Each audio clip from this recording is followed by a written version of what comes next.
dari kelompok 3 Prodi Bimbingan Konseling dengan tema materi Hak Asasi Manusia, Pendidikan Kewarganegaraan harus mampu memberikan pemahaman yang mendalam tentang hak asasi manusia dan bagaimana melindunginya.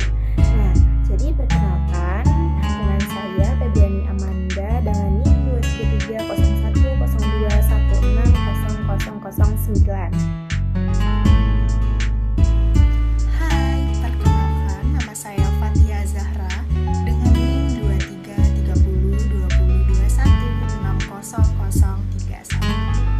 Perkenalkan, saya Nordatu Ulfa dengan NIM 233020210630. Perkenalkan, nama saya Rohani dengan NIM 223020216018. Perkenalkan, nama saya Novi Fitriani dengan NIM 233020210622. Perkenalkan, nama saya Novi Mustikasari dengan NIM 233010216.001. Baik, materi yang pertama ada konsep dasar dan filosofi HAM. Di sini definisi HAM. Hak asasi manusia merupakan hak dasar yang melekat pada setiap manusia sejak lahir sebagai makhluk ciptaan Tuhan yang Maha Esa. Hak tersebut bersifat universal, tidak dapat dipisahkan dan tidak bisa dicabut oleh siapapun atas kekuasaan apapun.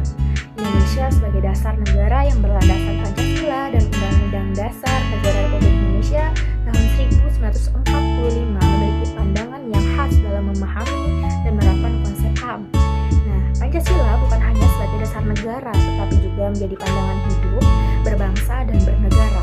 Oleh karena itu, pembahasan tentang HAM dalam konteks Indonesia tidak dapat dilepaskan dari nilai-nilai luhur Pancasila yang menjadi fondasi ideologis dan filosofis bangsa. Baik, yang kedua ada asas-asas filosofis. Nah, yang pertama yaitu kodrat ketuhanan.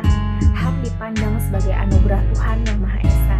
Kemudian yang kedua, kemanusiaan yang adil dan beradab, menetapkan penghormatan terhadap martabat manusia, larangan diskriminasi, dan kewajiban memperlakukan manusia secara adil dan bermartabat. Dan yang ketiga, persatuan, kontekstualisasikan HAM dalam kerangka kepentingan nasional dan solidaritas kolektif, menekankan bahwa kebebasan individu tidak boleh merusak persatuan bangsa.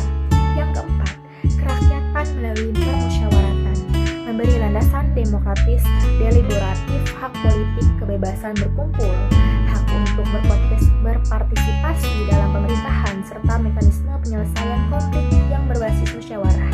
Lalu yang kelima adalah keadilan sosial, menempatkan HAM dalam perspektif distributif, memastikan hak ekonomis, sosial, budaya, hak atas pekerjaan. Nah, baik, di sini saya akan menjelaskan mengenai prinsip hak asasi manusia. Nah, yang pertama ada prinsip universalitas, di mana prinsip ini menegaskan hak asasi manusia berlaku untuk semua individu tanpa terkecuali. Yang kedua ada prinsip indivisibilitas, di mana prinsip ini menyatakan bahwa seluruh hak asasi manusia baik bersifat sipil dan politik maupun hak ekonomi, sosial, dan budaya memiliki derajat yang setara dan tidak boleh dipisah-pisahkan berdasarkan kepentingan politik atau sektoral. Yang ketiga ada prinsip interdependensi. Apa sih prinsip interdependensi ini? Prinsip ini menegaskan bahwa pemenuhan satu jenis hak sangat berkaitan erat dengan pemenuhan hak lainnya. Lalu ada prinsip interrelatedness, di mana prinsip ini saling terkait atau menunjukkan bahwa semua hak asasi manusia adalah bagian dari satu kesatuan sistem dan tidak dapat direduksi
akan menjelaskan bagian landasan hukum hak asasi manusia internasional maupun nasional.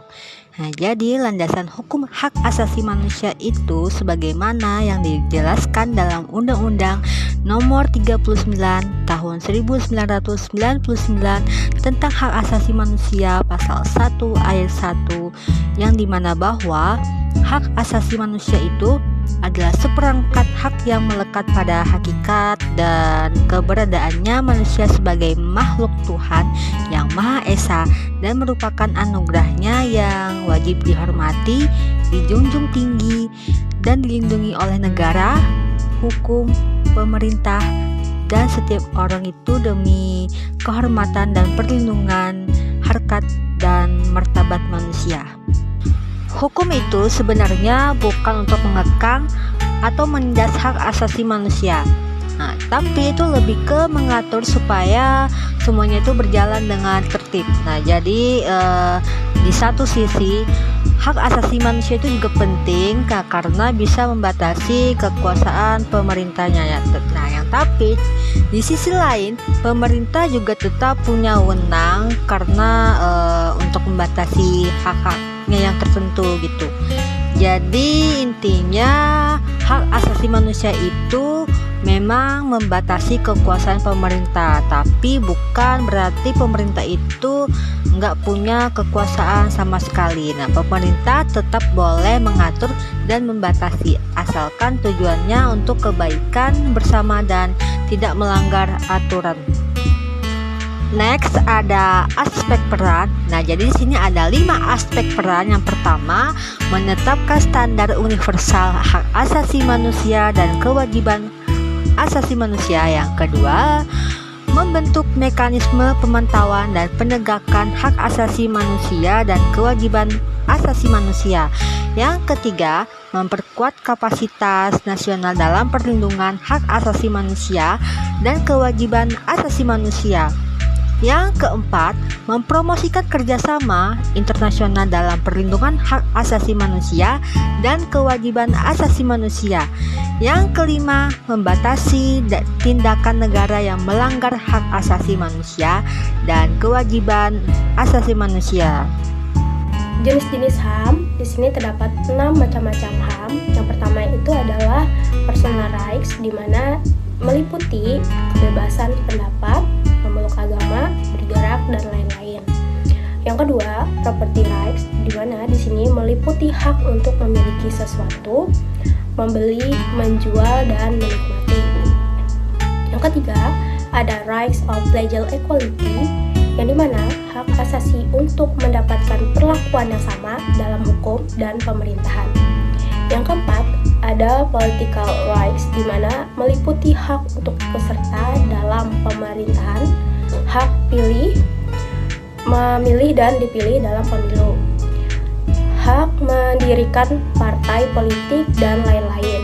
Yang kelima, ada social culture rights, di mana meliputi hak memilih pendidikan, mengembangkan kebudayaan, dan lain-lain. Dan yang keenam, ada procedural rights, di mana meliputi hak untuk mendapatkan surat perintah perlengkapan atau penggeledahan, hak didampingi pembela, dan lain-lain. Materi selanjutnya adalah tentang prinsip-prinsip, yang dimana di dalam prinsip-prinsip ini terdapat 5 asas hak asasi manusia. Yang pertama adalah asas kemelekatan. Asas kemelekatan ini merupakan asas fundamental hak asasi manusia yang terikat pada hakikat dan keberadaan manusia sebagai makhluk ciptaan Tuhan Yang Maha Esa, sehingga tidak dapat dicabut dan diabaikan oleh siapapun. Yang kedua, asas kesetaraan, bahwa setiap manusia memiliki hak asasi manusia, maka setiap manusia memiliki kedudukan yang setara dan mempunyai hak dan kewajiban yang setara atau seimbang. Yang ketiga, asas non-diskriminasi, yang dimana dalam asas ini suatu prinsip dasar bahwa setiap manusia tidak membedakan perlakuan dalam segala ikhwal yang berhubungan dengan warga negara atas dasar suku, ras, agama, golongan, jenis kelamin, dan gender. Yang keempat, ada asas internal, di mana dalam asas internal ini sebuah prinsip yang menekankan bahwa hak asasi manusia terkait dengan keberadaan tentang hakikat dan keberadaan manusia secara terus-menerus yang bersifat abadi. Dan yang terakhir ada asas saling keterhubungan, ketergantungan, dan tidak berbagi. Dalam asas yang kelima ini, prinsip dasar yang menentukan keberadaan prinsip hak asasi manusia saling berhubungan, saling tergantung, dan tidak terpisahkan lagi. Mekanisme dan perlindungan dan penegakan HAM. Di lembaga perlindungan tersebut mempunyai 4 peran. Yang pertama, peran Komnas HAM adalah lembaga negara yang bertugas melindungi HAM melalui penyelidikan, mediasi, dan edukasi, namun hanya bersifat rekomendatif. Dan yang kedua, peran Mahkamah Konstitusi. Mahkamah Konstitusi adalah lembaga negara yang berperan menjaga konstitusi dengan menguji undang-undang, menyelesaikan sengketa. Kewenangan lembaga memutuskan pembubaran partai politik dan menangani sengketa hasil pemilu dengan putusan yang final dan mengikat. Dan yang ketiga, peran dalam perlindungan HAM. Mahkamah Konstitusi berperan menegakkan konstitusi dengan menguji undang-undang agar sesuai dengan UUD 1945 sesuai perlindungan hak konstitusional dan warga negara. Yang terakhir, peran dalam perlindungan HAM. Berperan penting melindungi HAM melalui pengujian hukum, penyelesaian sengketa, dan menjaga keadilan, termasuk melindungi kebebasan berpendapat dan kelompok minoritas. Keseimbangan hak dan kewajiban dalam kehidupan bermasyarakat. Hak dan kewajiban adalah dua sisi dari satu koin yang sama. Prinsip dasarnya, hak asasi setiap orang dibatasi oleh hak asasi orang lain. Artinya, kebebasan yang kita miliki tidak bersifat mutlak karena harus menghormati ruang, martabat, dan hak orang lain. Kewajiban asasi adalah tanggung jawab untuk tidak melanggar hak orang lain saat kita menjalankan hak diri sendiri. Sebagai contoh, kita memiliki hak untuk berpendapat, namun kita berkewajiban untuk tidak menyebarkan fitnah atau ujaran kebencian yang merugikan hak orang lain atas nama baik atau keamanan. Perkenalkan, nama saya Nafi Mustika Sari dengan NIM 233010216.001. Peran serta warga negara dalam mempromosikan hak asasi manusia atau HAM. Praktik toleransi, menghargai perbedaan pendapat agama serta budaya dan pilihan hidup orang lain tanpa melakukan diskriminasi. Empati dan kepedulian, bersikap peka terhadap situasi di sekitar jika melihat tindakan perundungan atau bullying atau ketidakadilan. Peran serta warga negara adalah untuk berani bersuara atau memberikan dukungan kepada korban. Selanjutnya, edukasi diri dan literasi, memahami hak-hak dasar diri sendiri dan orang lain agar tidak mudah terprovokasi atau menjadi pelaku pelanggaran HAM secara tidak sadar. Komunikasi tanpa kekerasan, mengedepankan musyawarah dalam menyelesaikan konflik. Selanjutnya, menjadi teladan, menunjukkan sikap adil dalam pergaulan sehari-hari seperti tidak membeda-bedakan perlakuan berdasarkan status sosial. Kesimpulan, hak asasi manusia atau HAM merupakan hak dasar yang melekat pada setiap manusia sejak lahir, bersifat universal, tidak dapat dicabut, dan berlandaskan nilai-nilai Pancasila serta Undang-Undang Dasar 1945. Pemahaman HAM di Indonesia tidak hanya menekankan kebebasan individu, tapi juga keseimbangan dengan kepentingan masyarakat dan negara. Perlindungan HAM didukung oleh hukum internasional dan nasional yang menetapkan standar, mekanisme pengawasan, serta kewajiban negara untuk menghormati, melindungi, dan memenuhi hak warga negara. Berbagai jenis HAM mencakup aspek pribadi, politik, ekonomi, sosial, budaya, hingga hukum. Dalam pelaksanaannya, perlindungan HAM dilakukan melalui lembaga seperti Komnas HAM dan Mahkamah Konstitusi yang berperan dalam penegakan hukum, pengawasan, serta menjaga hak konstitusional warga negara. Pada akhirnya, HAM tidak dapat dipisahkan dari kewajiban. Setiap individu harus menghormati hak orang lain dalam menjalankan haknya. Oleh karena itu, tercipta kehidupan yang adil dan beradab membutuhkan peran aktif negara dan masyarakat dalam menegakkan, melindungi, serta mengamalkan nilai-nilai HAM dalam kehidupan sehari-hari. Sekian, terima kasih.